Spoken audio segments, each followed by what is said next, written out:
우리 오늘 함께 볼 하나님 말씀은 전도서 4장 7절부터 12절 말씀입니다. 전도서 4장 7절부터 12절 말씀 우리 한 절씩 교독하겠습니다. 제가 가지고 있는 성경으로 구약 성경 951면에 있습니다. 전도서 4장 7절부터 12절까지의 말씀입니다.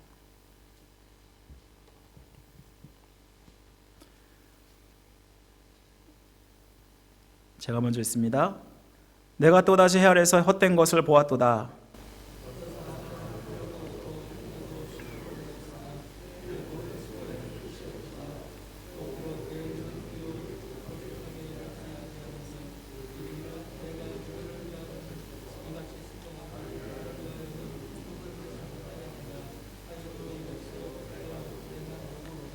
두 사람이 한 사람보다 나음은 그들이 수고함으로 좋은 상을 얻을 것임이라.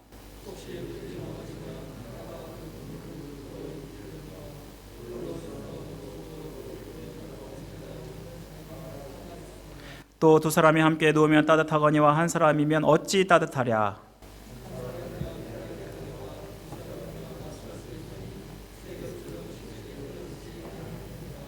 아멘. 우리가 3월 달에는 공동체와 관련된 말씀을 나누고 있습니다. 우리 오늘은 두 사람이 한 사람보다 낫습니다 라는 제목으로 말씀을 나눌 텐데, 우리 자업들이 이렇게 한번 인사해 볼까요? 두 사람이 한 사람보다 낫습니다. 축복합니다. 인사하겠습니다. 두 사람이 한 사람보다 낫습니다. 축복합니다. 아멘. 여러분 혹시 혼밥이란 말 혹은 혼술이란 말을 들어보셨나요? 요즘에 유행하는 그러한 말인데요. 혼밥이라는 것은 혼자 밥 먹는 것을 이야기합니다. 그러면 혼술은 뭘까요? 혼자 술 먹는 것을 이야기할 것이겠죠. 요즘에는 혼행이라는 말도 있습니다. 여러분 혼행이 뭘까요? 혼행. 혼자 여행하는 거. 그러면 혼영은 뭘까요? 혼영. 혼자 영화 보는 거.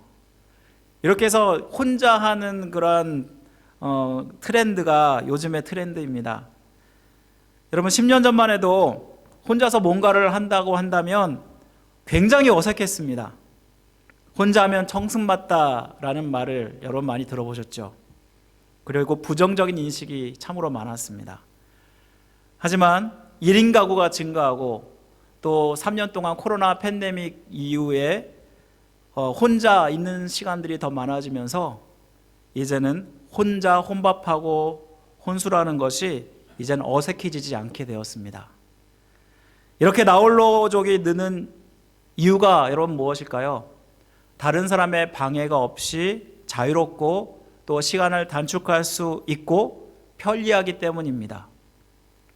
이제는 남들 눈치 보지 않는 그러한 시대를 우리가 살아가고 있습니다.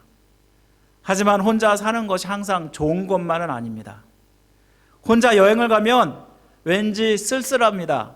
누군가가 옆에 같이 있어서 사진도 찍어주면 좋겠는데 사진도 혼자 찍는 것보다 함께 찍는 게 더 좋지 않습니까? 또 혼자 가면 치안 문제가 걱정이 됩니다. 여러분 유럽에 가면 혼자 다니면 위험합니다. 제가 아시는 목사님도 혼자 유럽에 갔다가 소매치기를 당했습니다. 얼마나 정말 위험했는지 그 사람이 총을 대고 자기가 가지고 있는 모든 것을 다 내놓으라는 것입니다.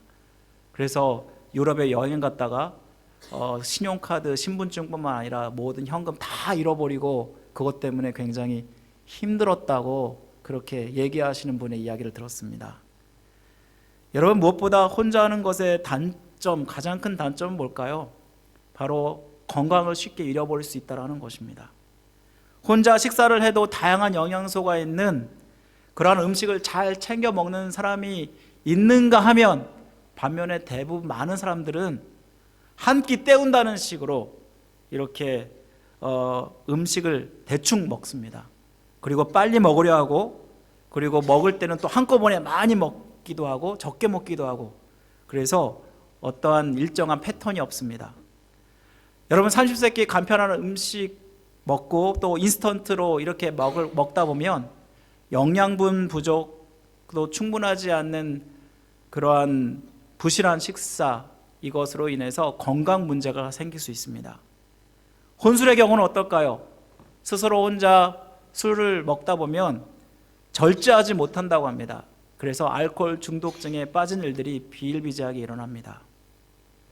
이러한 나쁜 식사 습관은 자기가 인지하지 못할 정도로 건강이 나빠지게 되고 결국은 만성 질환의 원인이 될 수 있다고 합니다.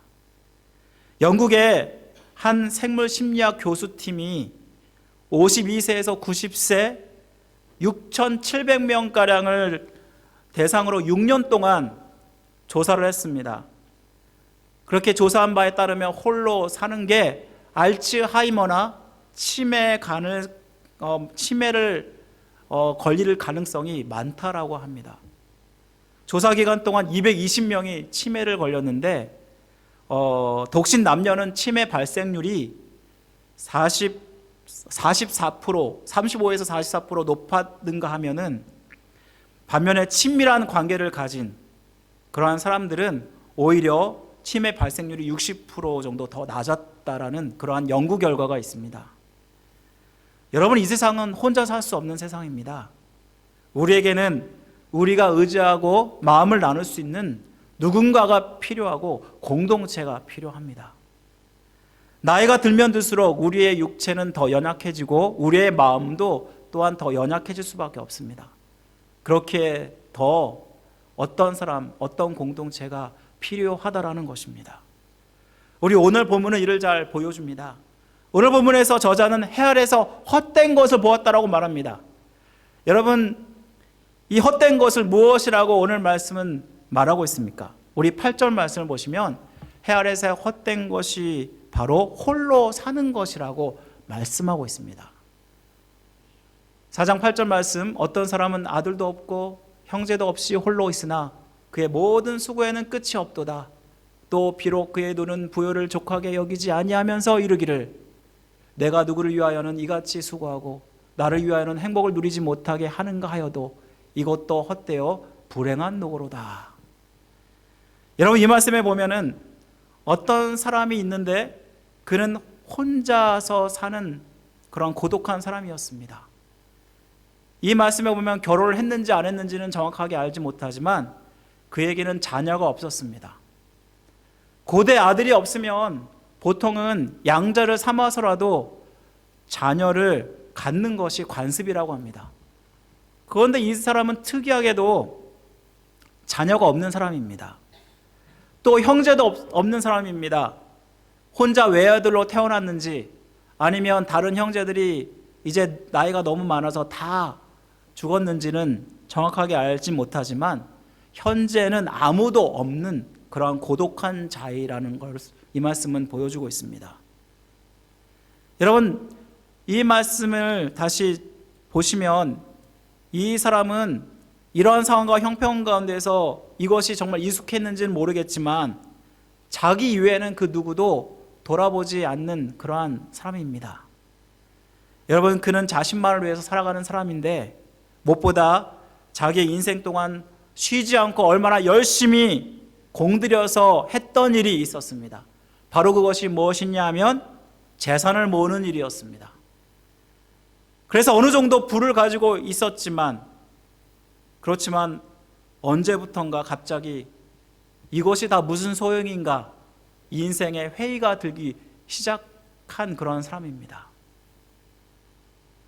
우선은 무엇보다도 일만 하고 낙을 누리지 못한 것에 대해서 그가 얼마나 후회하고 한탄하는지 이 말씀은 보여주고 있습니다. 여러분, 여기서 이 부자는 누굴까요? 이 말씀을 쓴 전도자 바로 솔로몬을 이야기하는 것입니다. 여러분, 이 솔로몬이 자기 자신을 성찰하면서 자기가 얼마나 허무했는지, 자기의 인생을 살아보니까 그것이 얼마나 허무했는지를 이렇게 고백한 것이 바로 전도서가 아닙니까? 여러분, 이 솔로몬은 어떤 사람입니까? 다윗이라는 훌륭한 왕으로부터 정말 가장 훌륭한 왕국 이스라엘이라는 나라를 받은 그러한 사람이 아닙니까?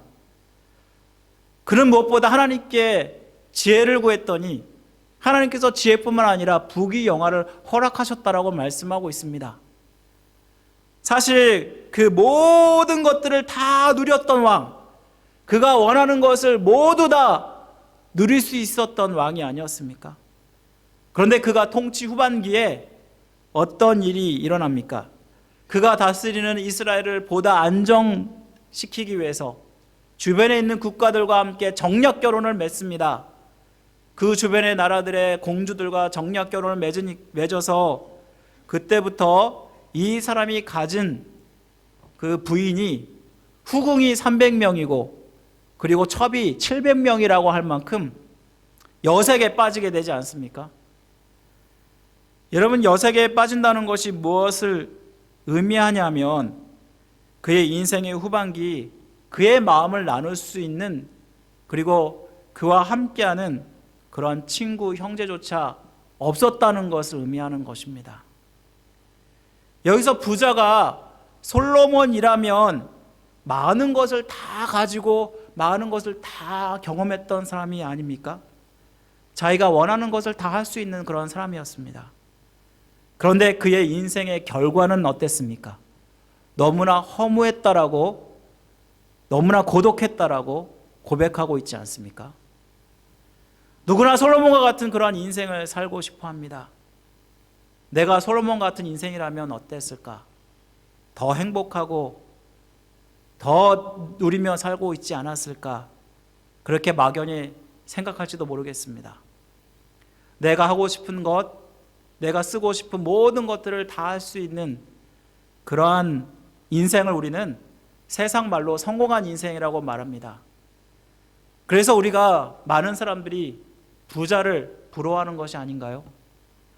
하지만 우리가 기억해야 되는 것은 욕망이 커질수록 우리의 마음 가운데 다른 사람을 배려하는 그 공간은 점점 줄어들어갈 수밖에 없다는 것입니다.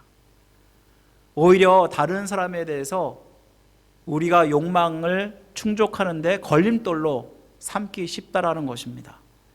하지만 오늘 말씀의 전도서에서는 이렇게 살다가는 인생의 의미와 인생의 가치를 놓칠 수 있다라고 분명히 우리에게 말씀해 주고 있다는 것입니다.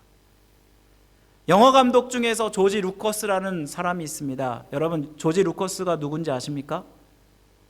이 사람은 스타워즈, 또 인디애나 존스 같은 아주 유명한 그러한 영화를 만든 그런 사람입니다.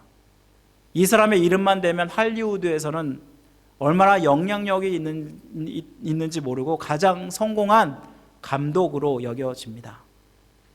그런데 그가 억만장자가 된 후에 30년이 지나서 자서전 하나를 냈습니다. 그리고 이 자서전의 마지막 부분에 그의 삶에 대해서 가장 짧게 이렇게 요약을 했습니다.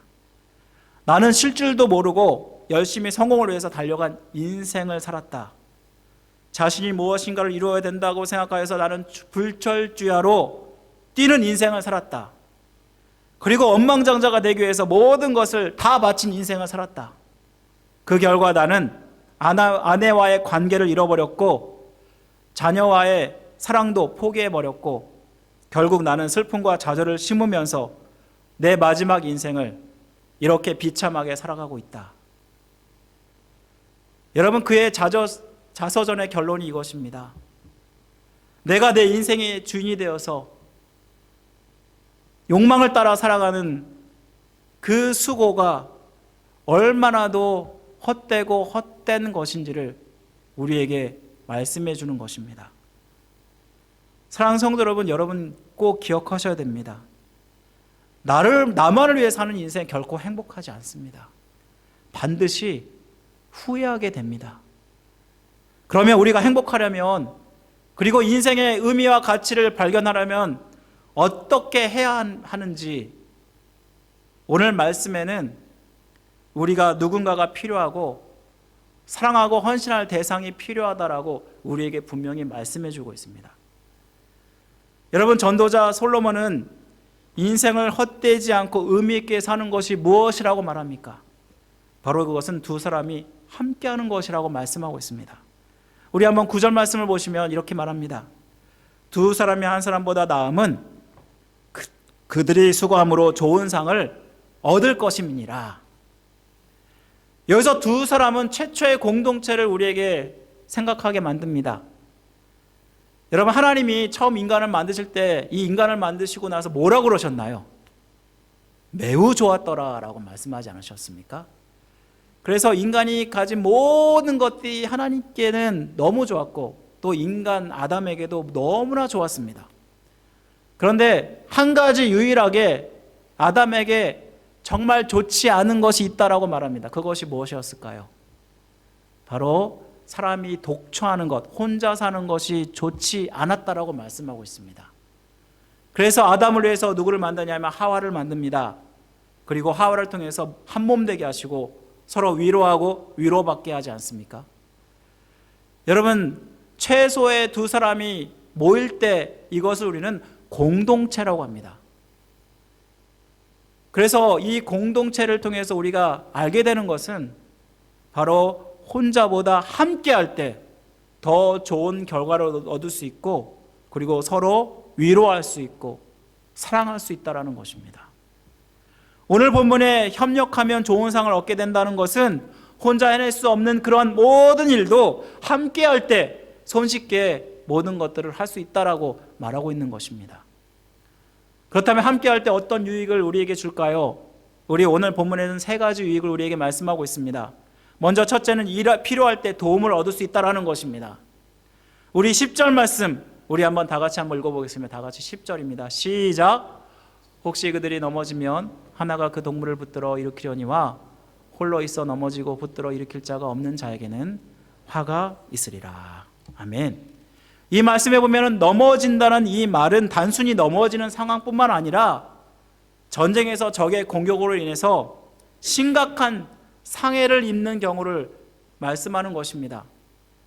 여러분, 이 말씀을 통해 보면 누구나 작고 크게 넘어질 수 있는 그러한 상황들을 가정하고 있습니다. 사람들은 누구나 완벽하지 않습니다. 반드시 실수하고 실패할 수 있습니다. 이럴 때 우리에게 가장 필요한 것이 뭐냐면 누군가의 도움일 것입니다.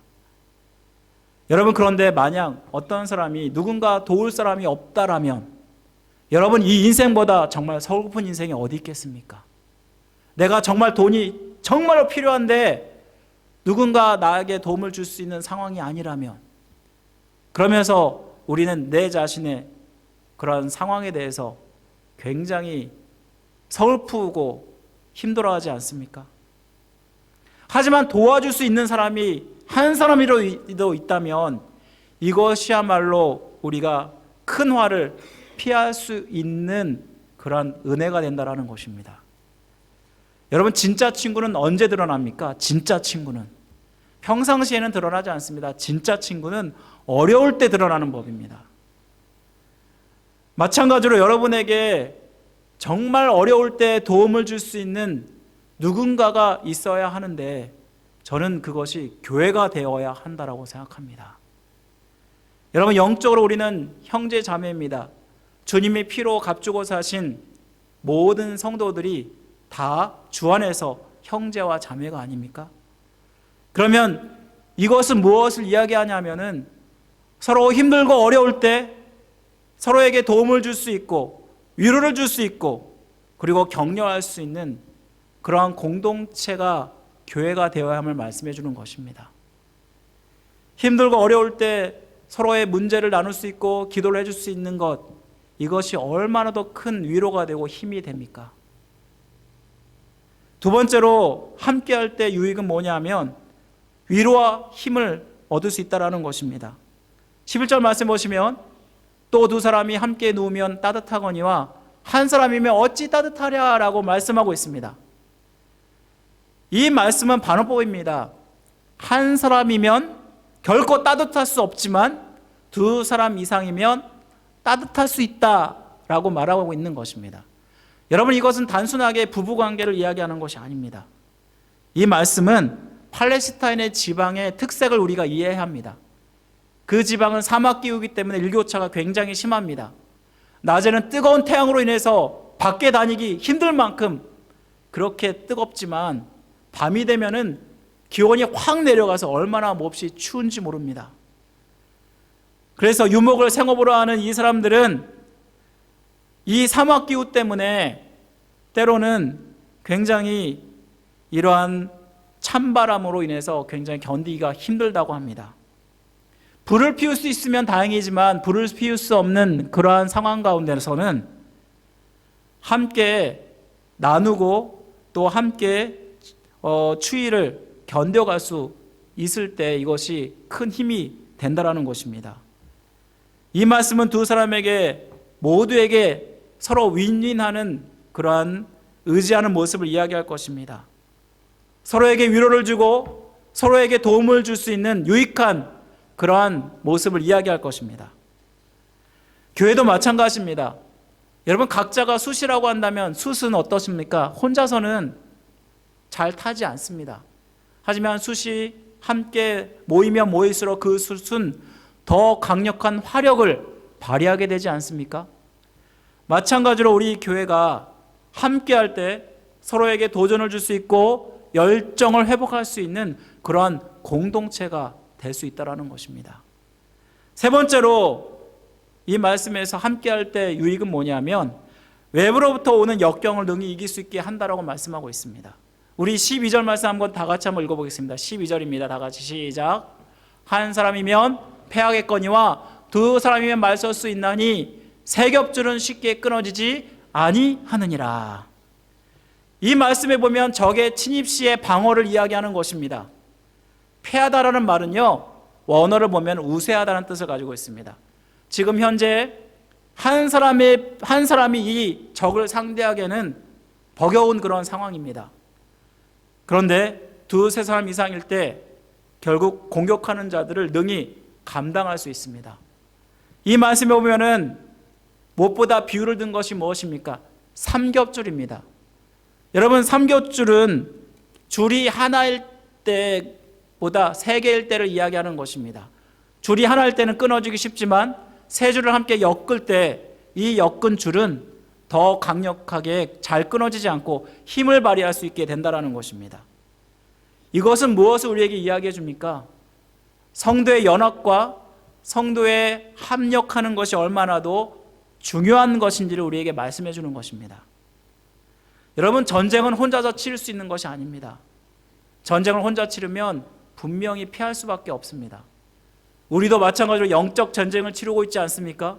마귀와의 영적 전쟁 가운데 교회라는 공동체가 함께 있어서 함께 마귀를 대적할 때 우리는 삼겹줄과 같이 쉽게 이 공격을 방어할 수 있고 이길 수 있게 해준다는 그런 말씀인 것입니다. 이상에서 이 세 가지 예화에서 우리가 공통적인 것이 있습니다. 그것은 뭐냐면 세 가지 이 공통적인 것에서 반드시 우리에게는 어려움이 찾아온다라는 공통점입니다. 내부에서 오는 어려움뿐만 아니라 환경적으로 오는 어려움, 또 다른 사람들로부터는 외부에서 오는 어려움, 이런 모든 힘들고 어려운 상황들을 가정하고 있다는 것입니다. 둘 이상이 함께하는 공동체의 유익이 무엇이냐면 어려울 때 큰 위로와 힘을 줄 수 있다는 것입니다. 여러분, 우리에게 반드시 교회라는 공동체가 필요합니다. 우리가 서로 힘을 줄 수 있고 서로 위로를 줄 수 있는 그러한 사랑의 공동체를 우리가 세워가는 것이 정말 필요함을 우리에게 말씀해 주는 것입니다.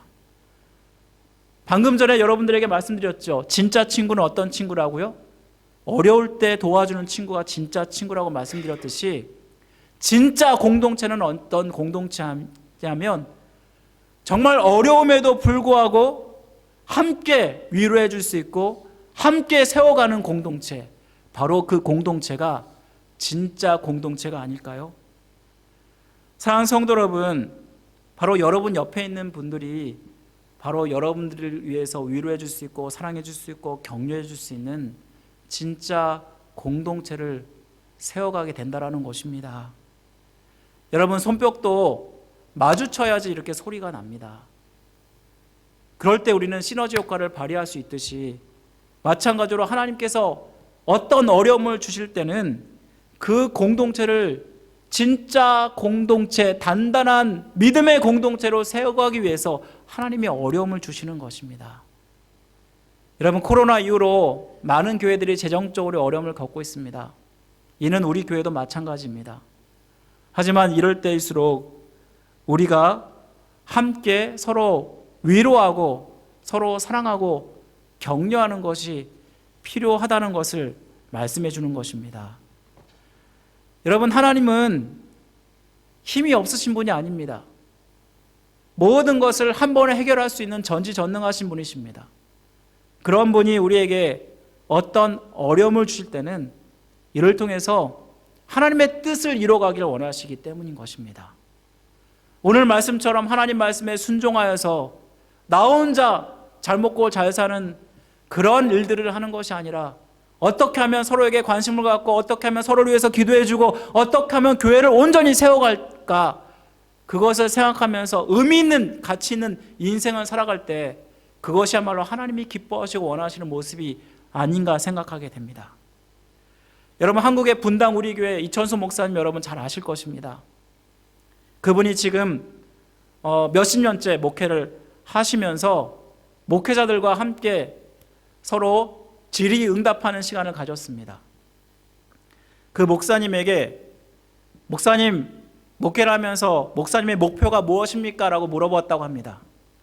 그랬더니 목사님이 말씀하기를 자기의 최대 숙제는 주님 안에서 행복해지는 것이다 라고 말씀하셨습니다. 행복해지지 않으면 번아웃이 되고 그리고 괴로우면 하나님을 악덕 기업주로 만들 수 있다, 이런 말씀을 하셨습니다. 그리고 주 안에서 그렇다면 행복해지려면 어떻게 하면 됩니까? 라고 그렇게 물어봤더니 그것은 바로 만남에서 갖는 행복이 바로 축복입니다 라고 말했다라는 것입니다. 목회자가 누리는 그 기쁨은 뭐냐면 교회의 크기나 예산이 아니라 바로 성도들과의 만남이 축복이 되는 것입니다. 등록교인의 숫자가 아니라 교제하는 숫자가 많을 만큼 행복하다라고 이렇게 고백하는 것을 들었습니다. 저의 정말 바람이 있다면 뭐냐면 여러분이 주님 안에서 행복하는 것입니다. 여러분이 주님 안에서 행복한 것, 그것이 무엇일까요? 바로 주 안에서 서로 위로하고 격려하는 사랑의 공동체를 만들어가는 것이 아닐까요? 하나님께서 우리에게 이러한 공동체, 새소망교회를 세워가기를 원하십니다. 성도가 서로 연합하고 합력하고 그럴 때 분명히 어떠한 힘든 일도 다 이겨낼 수 있게 됩니다. 그래서 주님이 주신 온전한 사랑의 공동체 새소망교회를 세워갈 수 있게 되는 것입니다. 말씀 마치겠습니다. 누구나 가치 있고 의미 있는 인생을 살고 싶어 합니다. 하나님 앞에서 하나님이 보시기에 부끄러움는 그러한 인생을 사는 것이야말로 믿는 자의 가장 간절한 바람이 아닙니까? 20세기 초에 달라스 제일 침례교회란 곳에서 47년 동안 사역하면서 존경받은 목사님 한 분이 계신데 그분 목사님의 이름이 조지 투르엣이라는 목사님입니다. 저도 저 달라스에 머물 때 그 교회에 직접 가본 적이 있는데 정말 그 교회가 미국 전역에서 얼마나 큰 영향력을 미쳤던 교회인지 그전에는 몰랐는데 나중에 알고 보니까 그 교회를 통해서 크로스웰이라는 신학교가 세워지기도 했고, 그리고 이 조지 투레인 목사님이 정말 미국에 강력한 신앙적 영향력을 미쳤던 목사님임을 알게 되었습니다. 그런데 이 조지 투레인 목사님이 어떤 일을 할 때마다 빙그레 웃으면서 이런 이야기를 한다고 합니다. 주님의 뜻이 이루어지기를, 이렇게 인사를 한다고 합니다. 말년에 건강으로 고생할 때도, 누군가가 위로의 말을 전할 때도 주님의 뜻이 이루어지기를 이렇게 말을 했다고 합니다. 그래서 그가 세상을 떠날 때 사람들은 그의 인생을 담은 책을 한 권 쓰게 되었는데 그 책의 제목이 그래서 주님의 뜻이 이루어지기를 라고 이렇게 책 제목을 붙였다고 합니다. 사랑하는 성도 여러분, 우리는 우리의 인생 가운데 이 조지 트루의 목사님처럼 여러분의 인생의 목표가 주님의 뜻이 이루어지기를 이라는 그 말처럼 그렇게 여러분의 인생의 목적과 목표가 되기를 간절히 원합니다. 우리 교회를 향한 하나님의 뜻, 여러분 개인을 향한 하나님의 뜻이 무엇일까? 정말 가치 있는 인생이 무엇일까? 여러분 다시 한번 고민해 보시기 바랍니다. 바로 그것은 나를 위해서 썩어질 세상과 썩어질 영광을 위해 살아가는 그런 모습이 아니라 다른 사람을 위해서, 특별히 주님의 몸된 교회를 위해서 우리가 그 교회를 세워가고 이를 위해서 서로 위로하고 격려하는 사랑의 공동체를 세워가는 것, 이것이야말로 하나님이 기뻐하시고 원하시는 모습이 아닐까요? 사랑하는 성도 여러분, 우리가 정말 인생을 걸고 투자해야 될 것은 바로 이러한 하나님의 복음과 하나님의 나라를 위한 여러분의 투자가 되어야 한다는 것입니다. 함께 이러한 새소망 공동체를 함께 만들어 갔으면 좋겠습니다. 그래서 주님 앞에 섰을 때 정말 하나님께 칭찬받는 우리 모든 성도 여러분 되시길 주님의 이름으로 간절히 축원드립니다. 우리 함께 다 같이 기도드리겠습니다. 사랑하는 하나님 하나님 아버지, 감사합니다. 우리를 이렇게 함께 불러주셔서 새소망교회라는 공동체를 섬기게 하여 주시고 이렇게 함께 신앙생활을 할 수 있는 것이 얼마나 큰 은혜인지를 깨닫습니다. 한 사람보다 두 사람이 낫고 한 사람은 헛된 인생을 살 수 있지만 함께하는 인생을 살 때 이것이야말로 하나님이 기뻐하시는 인생이고 의미 있고 가치 있는 인생임을 깨닫습니다. 정말 주를 위해서 나를 드리는 그런 인생이 되기 원하고 무엇보다 우리 주변에 연약하고 부족한 자들 위로하고 격려하는 의미 있는 인생, 가치 있는 인생이 되기를 원합니다. 우리 성도들을 붙들어 주시고 아버지 하나님, 정말 우리 새소망교회가 하나님께서 기뻐하시는 사랑의 공동체로 세워지는 역사가 있게 하여 주옵소서. 하나님, 우리 교회를 붙들어 주시고 함께 하여 주옵소서. 그래서 함께 협력하여서 어떤 어려움도 다 이겨내고 승리할 수 있는 우리 교회 삼아 주시기를 간절히 원합니다. 주님께 모든 것 맡겨드리며 우리를 죄에서 구원하신 예수 그리스도의 이름으로 간절히 기도드립니다. 아멘.